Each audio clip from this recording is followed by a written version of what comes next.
안녕하세요. 둘라 로지아입니다. 지난번 영상에서 모유수유 트러블 어떻게 해결하는지, 교육은 어떻게 받는지 알아보고 왔는데요. 혹시 지난번 영상 놓치셨다면 여기를 봐주세요.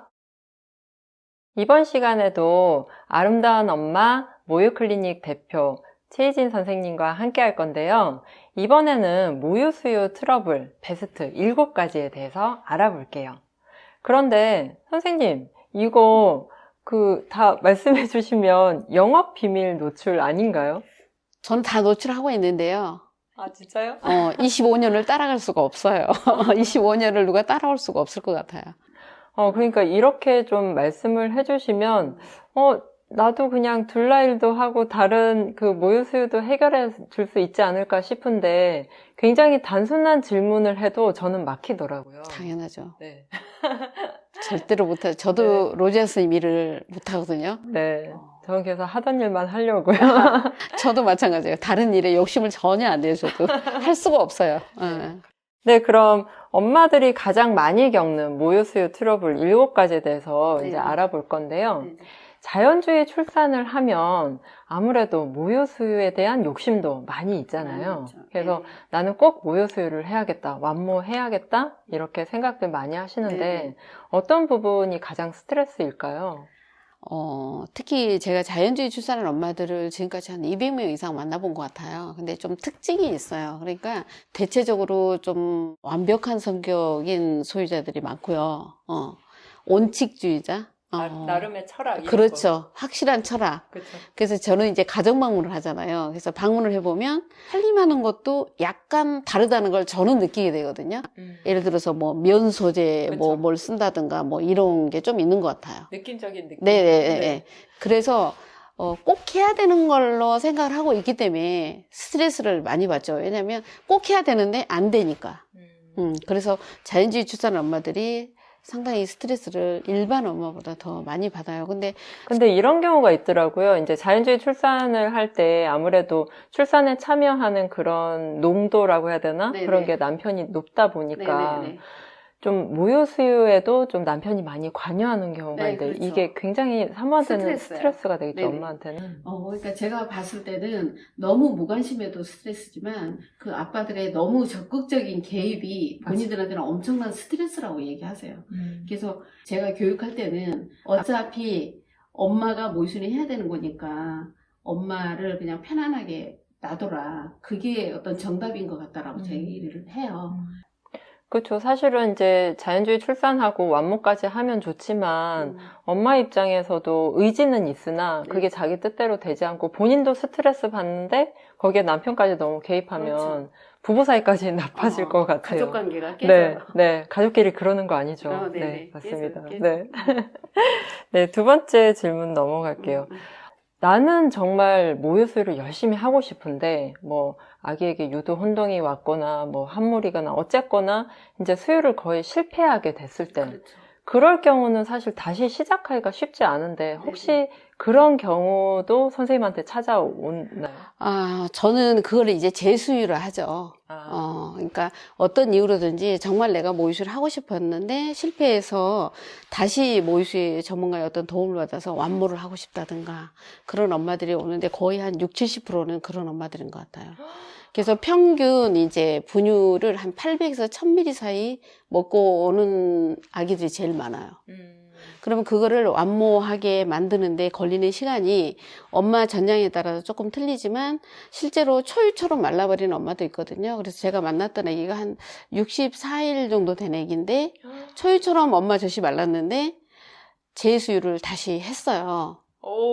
근데 이제 신기하죠. 근데 이제 그 엄마는 불가능하다고 생각했고 그 모유 생성 유독이라는 게 있어요. 가서 보면 엄마들이 방법은 모르고 사용법만 알아가지고 쓰는 엄마들이 되게 많은데 그게 다 불필요한 지출이 되는 거죠. 왜냐하면 그 유독 같은 거는 전문가의 도움을 받아야 되고 보충수 위양 같은 게 다 결정돼야 돼요. 그래서 그 엄마한테 이제 한번 이제 했던 모유수유 유도기를 제가 사용을 했는데 아기가 너무 파워풀하게 잘 빠는 거예요. 그래서 뭐 초이처럼 나왔던 애가 두세 번 제가 가서 빨리고 나니까 전량이 확 느는 게 눈에 보이는 거예요. 그러니까 엄마가 너무 놀랐는데 문제는 엄마 선생님 저는 이거 힘들어서 이거 목에 걸고 이걸 못할 것 같아요. 이렇게 얘기하더라고요. 그래서 저는 그럴 때 아주 심플하게 정리를 해요. 그냥 분만할 때 그 고통도 참았는데 내가 우리 애기한테 좋은 젖을 주기 위해서 이거 2, 3일 노력하면 되거든요. 노력하면 되는데 그게 힘들어서 못하겠다면 그건 어쩔 수 없는 거지. 엄마가 선택하는 거잖아요. 제가 아무리 전문가지만 꼭 하라고 강요는 못하죠. 그렇죠. 그래서 엄마가 잘 생각하고 그러면 엄마가 결정을 해서 2, 3일 후에 다시 연락을 해라. 뭐 할 수 있으면 도와달라면 내가 다시 오겠다 했거든요. 그래서 한 3일 있다가 선생님 다시 한번 해보겠다고. 그래서 했는데 그 엄마 한 4주 정도 됐는데요. 안무했어요. 그러니까 제가 이제 그거를 할 때는 애기들의 성장에 문제가 없도록 그 애기 체중 같은 거 전부 계산하면서 정리를 해서 하거든요. 그래서 완벽하게 정리를 해드리죠. 그거 팔로우 하는데 거의 한 4주 넘게 걸렸어요. 근데 안무해서 갔어요. 그래서 그러면 엄마들이 막 사진 찍어서 보내요. 와, 진짜 이건 좀 되게 SF적인 이야기 같은데 어떻게 그렇죠. 수유를 거의 끊었다시피 했다가 그게 된다라는 게 정말 신기하네요. 예를 들어서 애기한테 문제가 없어야 되잖아요. 그리고 보충수 양 같은 거를 계속 체중 보면서 이렇게 정리를 해야 되기 때문에 쉽지가 않아요. 그래서 생후 며칠 됐는지 체중 계산해야 되고 일주일간 체중 증가가 얼마나 됐었고 뭐 유축한 모유로 몇 미리 보충했고 분유 몇 미리 보충했고 이거 전부 계산하면서 카운트하면서 지금 제가 정리를 해드리고 있거든요. 그래서 한 60, 70%는 재수유인 것 같아요. 아니, 분유를 먹던 아기가 그걸 갈아타는 것도 신기하고 그렇게 선생님의 코칭으로 전량이 느는 것도 정말 신기하네요. 근데 그것도 신기하지만 젖병으로 분유 수유한 애들이 굉장히 공격적이거든요. 근데 젖 먹는 애들은 굉장히 온순하거든요. 그래서 그 재수유에 성공한 엄마 아빠들은 너무 놀라는 게 선생님 우리 애기가 왜 이렇게 순해졌죠? 이렇게 얘기를 해요. 실제로 많이 느끼시더라고요. 저희 둘째가 그래서 공격적이 됐나요? 젖병 분유 먹였어요? 네, 둘째 분유 먹였어요. 그때는 이제 저는 유축기를 사용을 처음에 했었어요. 그러니까 선생님한테 그때 코칭 받을 때는 첫째니까 어떻게든 완무해야겠다는 생각에 그냥 직수만 고집을 했는데 이게 밤중 수유가 너무 어렵다 보니까 그렇죠. 밤에는 이제 남편한테 맡기려고 유축기를 이제 딱 기분 좋게 샀는데 유축기를 아무리 유축을 해도 너무 가슴이 아프고 전량은 오히려 주는 것 같고 또 아기도 빨지 않아서 결국은 그냥 분유를 먹였거든요. 제가 이제 그 유축기에 대해서 제가 설명을 좀 드릴까요? 네. 유축기라는 거는 아기가 빠는 거를 대신해 주는 기계예요. 근데 대부분의 엄마들이 분만해서 모유수유 생각을 하면 유축을 해야 된다는 생각을 100% 하고 계시는 것 같아요. 네, 맞아요. 근데 그건 아니고 전량이 많은 엄마는 유축을 하면 전량이 더 늘어나죠. 그래서 전량이 많은 엄마는 유축을 하시면 절대 안 되는데 전량이 많은 엄마일수록 유축을 하게 되어 있어요. 금방 수유 텀이 조금만 차도 젖이 단단해지니까 그래서 답답하니까 또 유축하고 빨리고 유축하고 빨리고 유축하고 이러면서 전량이 따블이 돼서 뭐 유선염도 오고 여러 가지로 고생하는 엄마들이 되게 많으시고요. 유축을 해야 될 엄마는 뭐 예를 들어서 미숙아 애기가 미숙아인데 인큐베이터에 있어요. 그러면 엄마가 젖을 짜야 되잖아요. 애기가 못 빠니까 그런 경우, 그 다음에 뭐 한몰 유도인데 애기가 잘 못 문 경우, 뭐 이런 경우 다양하고 전량이 적은 엄마들은 빨리고 유축을 하면 효과적으로 전량을 늘릴 수가 있는데 어느 순간까지만 가능하고 그 이후에는 안 해도 된다는 거죠. 그러니까 근데 저렴 같은 데서 제가 이제 가끔 봤는데 이게 계속 유축만 해요. 직접 수유를 안 하고 그러면 엄마들이 이제 집에 오면 젖이 거의 말라버리죠. 유축이라는 거는 꾸준하게 하게 되면 제가 본 케이스로는 1년까지 모유수유를 유축해서 먹인 엄마 딱 한 명 봤고요. 나머지는 한 2, 3개월이면 다 젖이 말라요. 유축기의 특징이 그거예요. 그러니까 유축만 계속하는 거는 바람직한 게 아닌 거죠. 아기가 빨면 계속 늘어나는데 유축만 하면 절대 그러지 않아요. 그렇군요. 네. 제가 둘째 때 그 유축기를 써보니까 아프기도 하고 젖이 이렇게 첫째 때처럼 차지도 않아서 이게 유축하는 게 맞나 하다가 왜 또 아팠을 거냐면 유축기 종류가 좋지 않아서 그랬을 거예요. 그 다음에 키트가 뭐 안 맞든지, 그다음에 유축기 종류가 뭐 제가 알기로는 뭐 8만 원짜리부터 370만 원까지 있어요. 그러면 예를 들어서 비싼 게 기능이 좋은 거죠. 그렇죠. 그러면 싼 거는 미숙아가 빤다고 생각하면 되죠. 조산아들이 힘없는 애기들이 빨면 트러블이 다 생기잖아요. 제대로 못 빨아내니까 유방 우려도 생기고 뭐 여러 가지 전량도 잘 안 들고 그렇지만 기능이 좋은 유축기를 써야 되고요. 그다음에 요즘에는 동시 유축을 해요. 동시 유축기가 있어요. 그러면 그 유축기를 쓰면 시간이 2분의 1로 전략되고 쌍둥이와 양쪽에서 젖을 빨면 훨씬 전량이 빨리 늘어나거든요. 그런 효과도 갖고 올 수 있죠. 그다음에 사실은 유축기가 필요가 없어요. 직장 여성들이 다 유축기 가져가서 유축하는데 유축 필요 없고요. 손유축이 가장 쉬워요. 그러니까 처음에는 엄마들이 분만하고 와서 몸 상태도 안 좋고 그래서 조금 힘들지만 어느 정도 전량만 확보가 되면 손유축을 하면 너무 쉽거든요. 그러니까 여러분들이 이제 밖에 나가실 때 뭐 유축기를 대여해서 막 들고 나갈 거예요. 아니고 내 몸만 가면 되고요. 조그만 뭐 컵 하나 딱 가지고 와서 애기 놔두고 내가 외출했을 때 그럴 때는 그냥 화장실 같은 데 가서 그 컵에다가 젖을 짜는데 이렇게 유축을 하면 이게 보통 유축할 때 엄마들이 손을 이렇게 짜거든요. 네. 이건 의미가 없어요. 애기가 빠는 게 가장 효과적으로 젖 배출이 잘 되기 때문에 그냥 애기가 이렇게 빨거든요. 이렇게. 그렇죠. 유륜 주위만 이렇게 눌러서 빨아요. 그래서 쫙쫙 나오죠. 그러면 화장실에 버리고 가면 돼요. 그러니까 엄마 몸만 가면 되는 건데 엄마들이 꼭 유축기를 필수로 알고 있으면서 그거를 뭐 2개월, 3개월 됐는데도 밖에 나갈 때는 유축기를 들고 다니시더라고요. 새로운 뉴스인데요. 저도 전혀 몰랐네요. 네. 손유축이 훨씬 잘 나와요. 이렇게 하면 쫙쫙 쏟아지거든요. 근데 처음에 초기에 전량이 없을 때 늘릴 때는 힘들어요. 엄마들이 막 손도 써야 되고 이래서. 근데 어느 정도 전량이 딱 확보되면 나갈 때 제 몸만 엄마 몸만 딱 나가면 돼요. 아, 네. 정말 들으면 들을수록 거의 신세계인 것 같습니다. 제 지인이 예전에 이제 첫째를 낳았을 때 유두에 상처가 많은데 그 상태에서도 계속 수유를 하다 보니까 너무 안타까워 보이더라고요. 그렇죠. 근데 이렇게 유두 상처가 있는 상태에서도 수유를 해도 되는지, 그리고 유두 상처가 있을 때 어떤 방법으로 이거를 해결할 수 있는지, 네, 그게 좀 그래서 궁금해요. 이제 보통 유두 상처가 있을 때 모든 사람들은 그렇게 얘기를 많이 하시더라고요. 모유수유 할 때 유두 상처는 꼭 거치는 과정이야. 그 과정을 거치는 게 정상이야. 그러면서 모유수유가 되는 거야. 이렇게 얘기를 많이 하세요. 근데 이제 문제는 그렇게 할 때는 아기가 젖 배출이 제대로 안 된 상태에서 꼭지만 빨았기 때문에 그런 현상이 발생하는 거라서 장기적으로 그렇게 되면 아기들이 저체중이 되는 경우 되게 많거든요. 체중이 안 늘어요. 그리고 젖 배출이 잘 안 되죠. 그래서 자꾸 우려이 생기고. 근데 그거는 젖 물리기 교정만 딱 하면 하나도 안 아파요. 근데 그 저체중이라는 거는 하루아침에 체중이 쫙 주는 게 아니라 서서히 줄어들기 때문에 엄마들이 잘 몰라요. 그래서 유두 상처가 있을 때는 반드시 자세 교정이 돼야 되고 제대로 교정하면 하나도 안 아파요.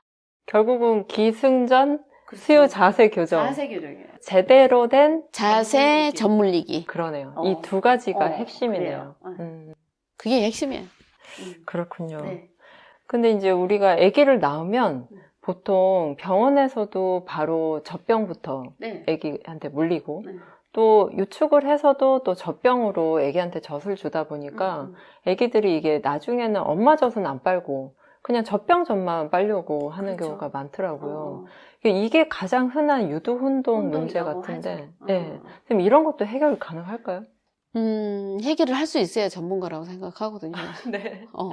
그래서 그 유도운동의 종류는 정말 다양해요. 그래서 제가 이제 경험을 해보면, 예를 들어서 젖병 빨았던 애가 엄마 젖을 안 빨려고 한다? 그것도 유도운동이지만 반대인 경우도 있어요. 아, 그렇겠네요. 엄마는 이제 단유를 하고 젖병으로 먹여야 되는데. 주고도 안 먹는 거예요. 그래서 엄마가 직장에 나가려고 하는데 절대로 젖병을 안 빨아서 그 엄마는 직장 그만두신 엄마 딱 한 명 봤어요, 제가. 그런 경우도 있고, 그 다음에 이제 뭐, 책에 보면 이런 게 있죠. 애기들 유도운동을 없애려면 수분 피딩을 해라. 수분으로. 근데 수분 피딩에도 또 유도운동이 생긴 애기들이 있어요. 어떻게 하냐면 수분 빨듯이 젖을 빠는 거예요. 그러면 젖도 잘 비워지지 않고 문제가 생기는 거고, 제가 생각할 때 가장 큰 유도운동, 가장 문제인 유도운동은 아기가 젖을 빨 때, 엄마 젖을 빨 때 오물오물 빨아버리는 거, 젖병 빨듯이. 그게 저체중의 가장 큰 원인인 것 같아요. 그러면 이게 전량이 서서히 줄어드니까 엄마들은 감지를 못해요. 그리고 나서 한 2, 3개월 되면 그때야 예민한 엄마는 그때 감지를 좀 해요. 얘가 왜 이렇게 체중이 안 나가지? 그래서 소아과 가서 이제 선생님한테 물어보니까 얘를 왜 이렇게 작게 키워왔냐? 분유 먹여라, 혼합해라. 그 얘기밖에는 해주시는 게 없더라고요. 근데 그런 애들이 의외로 많아요. 그래서 이제 스트레스를 엄청 받으면서 인터넷에 뒤져서 찾아온 엄마들이거든요. 그래서 보면 저물리기 교정 딱 해주니까 애가 정상적으로 체중이 늘면서 지금 잘 크거든요. 굉장히 중요한 것 같아요. 그쵸. 그 수유하면서 가장 힘든 게 우리 아기가 잘 크고 있는지. 네. 잘 먹고 있는지. 그렇죠. 이게 가장 큰 고민인 거예요. 지난번 영상에서 네. 이제 아기 체중까지도 다 체크해 가면서 코칭해 주신다고 했는데 이 부분은 정말 중요한 것 같아요. 굉장히 중요해요. 그게 이제 제가 체중계를 가지고 가면, 체중계도 가져오시네요? 그게 가장 중요한 건데. 체중계는 자기 체중계로 재야 돼요. 그렇죠. 정밀도가 조금씩 다 다르기 때문에 자기 체중계로 똑같은 조건으로 계속 재는 게 되게 중요하거든요. 네. 그래서 그런 경우들이 있고, 유두 상처는 자세하고 저물리기 교정하면 하나도 안 아프세요.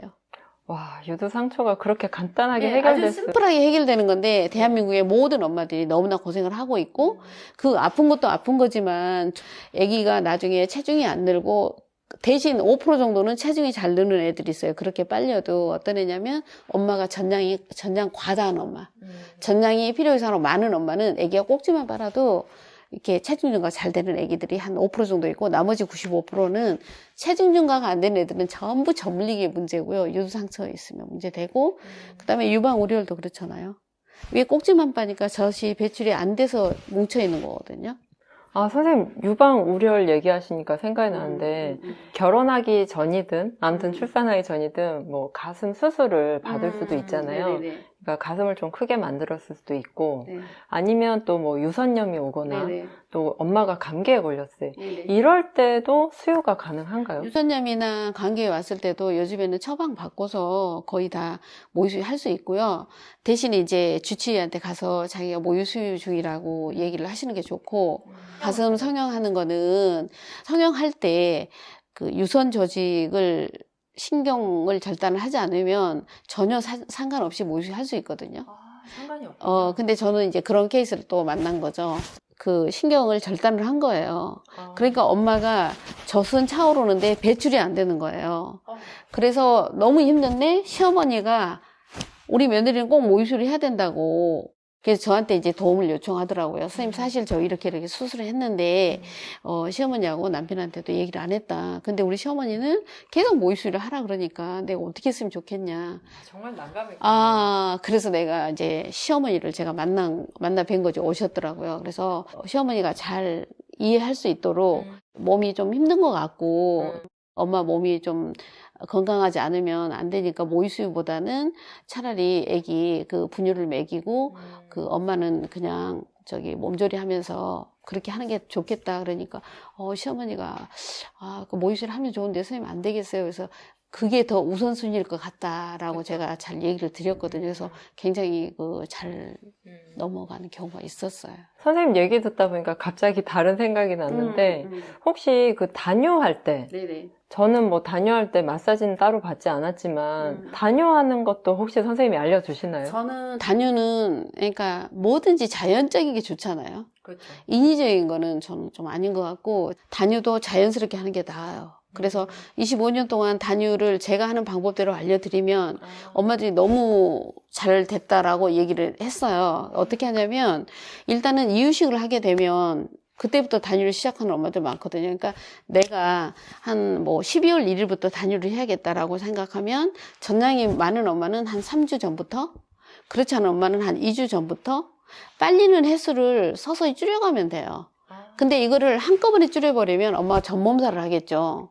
그러니까 며칠에 한 번씩 수유 횟수를 줄여가면서 예를 들어서 오늘 수유를 5번 했는데 내가 이유식으로 오늘 한 번 했어요. 그러면 그때 한 번 저도 안 빨리고 이유식 먹이고 이런 식으로 수유 횟수를 줄여가면 되는데 문제는 이제 전량이 많은 엄마는 그래도 줄지 않아요.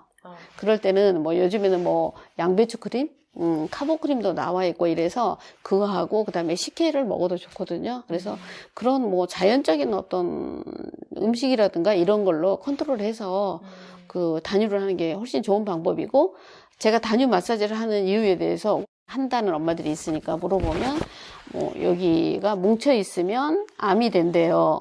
이런 얘기를 제가 들었거든요. 그쵸. 근데 뭉쳐 있는 거는 자세하고 전물리기가 잘못돼서 젖배출이 안 돼서 뭉쳐 있는 거거든요. 그러니까 수유가 제대로 이루어져 버리면 뭉쳐 있어야 될 이유가 없는 거죠. 근데 그거를 일시적으로 조금 풀어줬어요. 풀어줘도 아기가 안 빨면 또 그 자리가 또 막히는 거죠. 그러니까 엄마들은 이제 병원에 가도 유선염 같은 게 와도 선생님이 예를 들어서 엄마의 유선염의 근본적인 문제는 자세하고 전물리기가 잘못돼서 그쪽 부분이 젖이 배출이 안 돼서 이런 문제가 생겼다라고 얘기해 주는 분은 안 계신 것 같고, 그러면 약만 처방을 해주면 엄마들이 집에 와서 똑같은 자세로 또 젖을 먹인단 말이에요. 전물리기로. 그럼 그 부분이 또 막혀요. 그렇죠. 그래서 또 마사지를 계속 받으러 다니고, 그러니까 악순환이 반복되는 것 같아요. 결국은 애가 규칙적으로 빨아버리면 문제가 다 해결되는 거를 제대로 빨아버리면 그게 안 돼서 엄마들이 고생을 너무 많이 하는 것 같아요. 선생님, 오늘 모유수유 트러블 베스트 7가지 중에 네. 이제 마지막인데요. 네네. 평평 함몰 유도 네. 이런 문제를 또 갖고 계신 분들이 있어서 제가 어느 산모한테 아기 낳고 나면 모유수유 하실 거예요. 근데 선생님 저 함몰 유도라서 어떻게 될지 모르겠어요. 이러시더라고요. 그러더니 나중에 이제 유도 보호기를 쓴다 이렇게 하시는데, 이럴 때 유도 보호기를 쓰면 효과가 있는 건지, 이거 언제까지 써야 되는 건지. 이제 제가 그런 경우를 되게 많이 만나거든요. 선생님 저 보호기 쓰고 있는데 그냥 직수하고 싶어요. 보호기 떼고. 이런 경우들을 제가 꽤 만나요 또. 근데 사실은 모유수유 하는데 유두는 상관이 없어요. 에? 유두는 젖이 나오는 배출구 작용만 할 뿐이지, 아기가 물어야 될 게 여기 유륜이지 유두가 아니에요. 근데 엄마들은 유륜을 가득 물어야 된다라는 얘기는 자꾸 머릿속에 있지만 실제로 얘기를 하다 보면 자꾸 유두가 안 좋아서 유두가 함몰이어서 편편이어서 이런 얘기를 많이 하시거든요. 그래서 유두는 하등에 상관이 없어요. 대신 요즘에는 정말 유두 보호기라든가 다른 기구들을 많이 쓰고 오세요, 엄마들이. 그렇죠. 근데 그렇게 하다 보면 뭐 사이즈라든가 뭐 여러 가지 종류가 있겠잖아요. 그 종류에 따라서 잘못 쓰면 전량이 확 줄어버리는 경우들도 되게 많아요. 그게 또 그렇고. 보호기가 전량이 잘못 쓰면, 사이즈 같은 걸 잘못 쓰면 그냥 줄어버리는 경우가 많거든요. 그러면 이걸 써서 내가 전량이 줄어든다는 거를 모르는 엄마들도 있죠. 선생님한테 수유 교육받고 코칭 받으면 쓸데없는 물품 다 안 사고 다 안 사죠. 그냥 딱 정말 쿠션 하나 있으면 끝나네요. 올킬이네요. 사실 오늘 이렇게 선생님을 모시고 제가 인터뷰를 한 건 여러분 아시겠지만 제 영상에 사실 인터뷰 영상이 없어요. 그런데 제가 이제 출산을 도와드리고 난 산모들한테 이제 가끔 모유수유 문제로 연락이 오면 제가 선생님한테 몇 명 부탁을 드렸었거든요. 근데 그분들이 너무 고마워하는 거예요. 그래서 선생님 저 마사지 받아도 안 됐었는데 뭐 저 정말 수유하고 싶었는데 거의 포기할 뻔했는데 이제 저희 최혜진 선생님 덕분에 다 성공할 수 있었다고 해서 여러분에게도 이제 선생님을 꼭 소개시켜 드려야겠다 이런 생각이 들었고요. 엄마들이 많이 겪는 수유 트러블 7가지에 대해서 오늘 명쾌한 답변 너무너무 감사드리고요. 이 영상 보시고 내가 저거랑 지금 똑같은데, 아니면 내가 겪는 수유 트러블도 해결될 수 있을까 이렇게 생각하시는 분들 고민하지 마시고요. 이 영상의 본문에 보시면 제 홈페이지 채널톡 있으니까 그쪽으로 문의 주시면 제가 선생님 연락처 바로 보내드리도록 하겠습니다. 네. 도와드릴게요. 네. 선생님 오늘 인터뷰 너무너무 감사드리고요. 다음에 저희 이제 제가 출산교실도 하니까 네. 산모들한테 산정교육도 한번 부탁드릴게요. 그럼 네. 너무 좋겠죠? 네네. 여러분, 지금까지 둘라 로지아였고요. 선생님 마무리 말씀 한번 해주시죠. 바쁘신데 이렇게 우리 로지아 스님이 저 초대해 주셔서 감사하고요. 실제로 로지아 스님이 이제 소개해 주셨던 엄마들을 몇 분 갔었는데, 제가 목숨을 걸고 또 도와드리죠. 그래서 너무 고마워하시고 만족스러워 하셔서 저도 되게 감사하고요. 앞으로도 이제 우리나라의 모든 모유수유 트러블 겪으면서 힘든 엄마들을 위해서 제가 최선을 다해서 정성껏 도와드리도록 하겠습니다. 감사합니다. 네, 선생님 오늘 감사합니다. 네. 여러분, 오늘 영상 최고였죠? 네. 좋아요, 구독하기, 알림 잊지 마시고요. 저는 다음 영상에서 또 만날게요. 선생님, 저희도 또 만나요. 네, 감사합니다. 고맙습니다.